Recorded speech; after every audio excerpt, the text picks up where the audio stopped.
Iran's army is huge. So why doesn't it get much attention? Much like China's army in the 1980s, the Iranian army and other ground forces are large but poorly armed. One of the most powerful and influential countries in the Middle East is undoubtedly Iran. The Islamic Republic of Iran sits astride several key strategic, and often volatile, regions, including the Persian Gulf, Central Asia, the Indian Ocean and the Caucasus. Iran is primarily a land power, and has invaded and suffered invasion from other peoples and countries over the past several thousand years. As a result, Iran retains large ground forces, both in the Iranian army itself and the paramilitary Islamic Revolutionary Guard Corps. The commander-in-chief of the Iranian armed forces is the supreme leader, Ayatollah Ali Khamenei. Like many states, there are two armies: the Iranian army, loyal to the country itself, and the Islamic Revolutionary Guard Corps and its besieged militia, which is loyal to the regime and the spirit of the revolution. Unlike most states with two armies, the Iranian army and the Islamic Revolutionary Guard Corps suffer from less role and capability duplication, in large extent due to the Iranian Revolution. The Iranian Revolution of 1979 deposed the monarchy under the Shah and imposed a theocratic revolutionary state.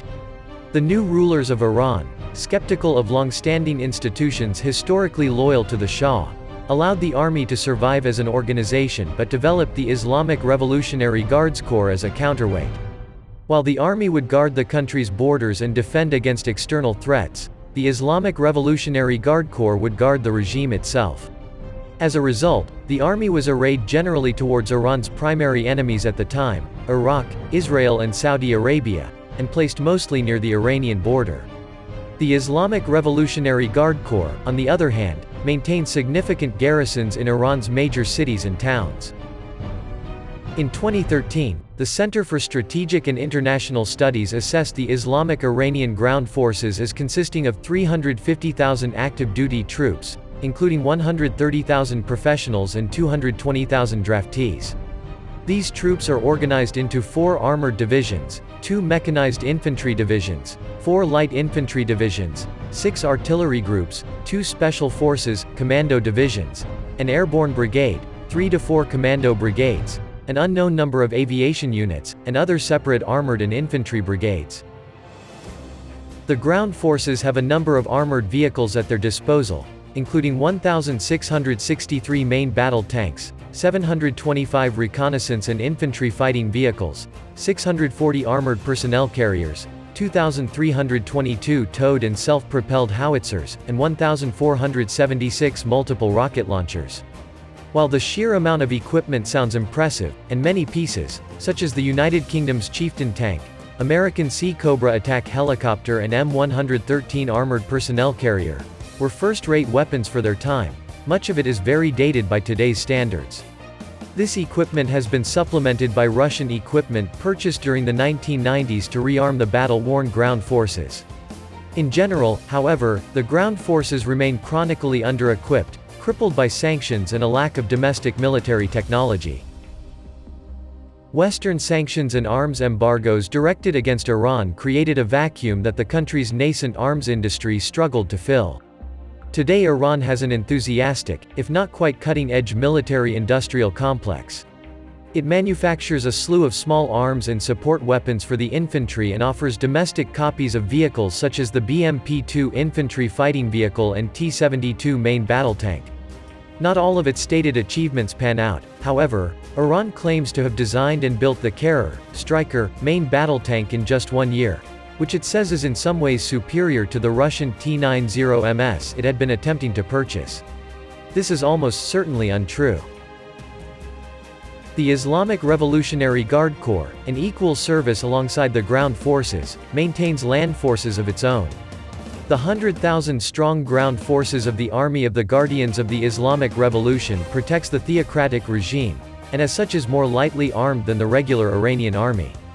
The Basij paramilitary militia is a lightly armed force also meant to protect the revolution and regime. The Basij infamously acted as poorly trained cannon fodder in the Iran-Iraq War, sending young boys and old men against prepared Iraqi defenses. Today, it is described as a combination of political party and military organization, of 4 to 5 million that keeps tabs on dissenters and guards the regime. The most important part of the Islamic Revolutionary Guard Corps, and possibly all of the Iranian armed forces, is the Quds Force. Consisting of 15 to 30,000 of the best Islamic Revolutionary Guard Corps troops, the Quds Force provides Tehran's regime with an unconventional warfare capability, broadly similar to the CIA and United States Special Forces circa 1967. The Quds Force typically operates alongside non-state actors such as Hezbollah, providing training, weapons and support. Analysts believe that the Quds Force armed elements of the Iraqi insurgency with IEDs built around explosively forged penetrators, allowing them to penetrate armored vehicles. According to retired United States Army General Stanley McChrystal, "We knew where all the factories were in Iran." The EFPs killed hundreds of Americans. Much like China's army in the 1980s, the Iranian army and other ground forces are large but poorly armed. Iran's sheer size, both in geography and population, are a deterrent to invasion. With Iraq struggling for its own survival, Tehran's ground forces generally exist to secure the borders and keep the existing system of government in place. That being said, like the People's Liberation Army, an injection of funding, and purpose, could turn Iran into the dominant land power in the Middle East.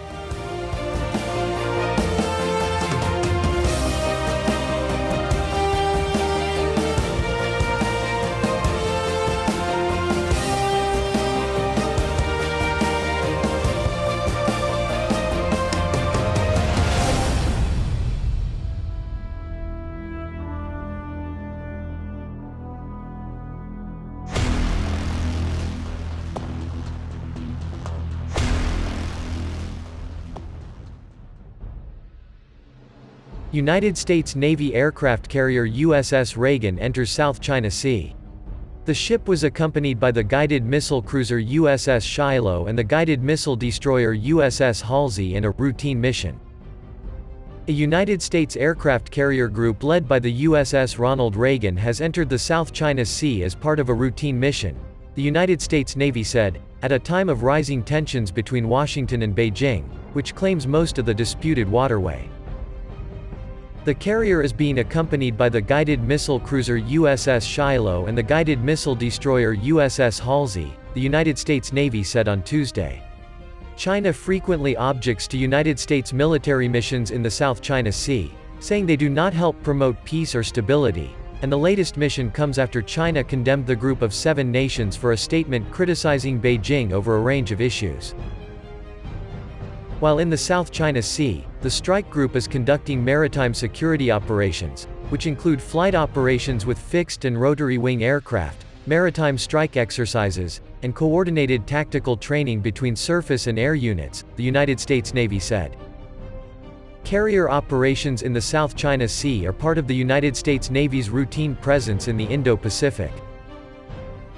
China has ramped up its military presence in the South China Sea in recent years, including building artificial islands and air bases, where it has installed missile systems and other equipment.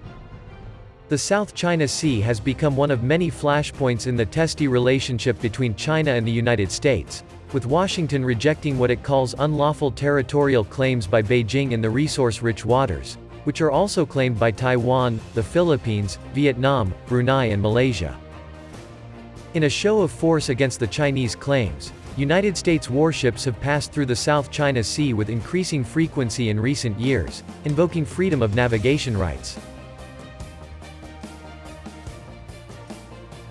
In a related development, the Philippine Secretary of Foreign Affairs Teodoro Locsin has said the country will extend a key military pact with the United States, after months of negotiations between the two countries. Philippine President Rodrigo Duterte had threatened in February last year to axe the Visiting Forces Agreement, after Washington canceled the visa of a close ally who led his internationally condemned war on drugs. Duterte, who has cultivated closer ties with China, later reversed his decision, which analysts said could have further weakened decades of close military cooperation between Manila and Washington, D.C. It is the third time Duterte has extended the deal, which provides the legal framework for joint military exercises with the United States.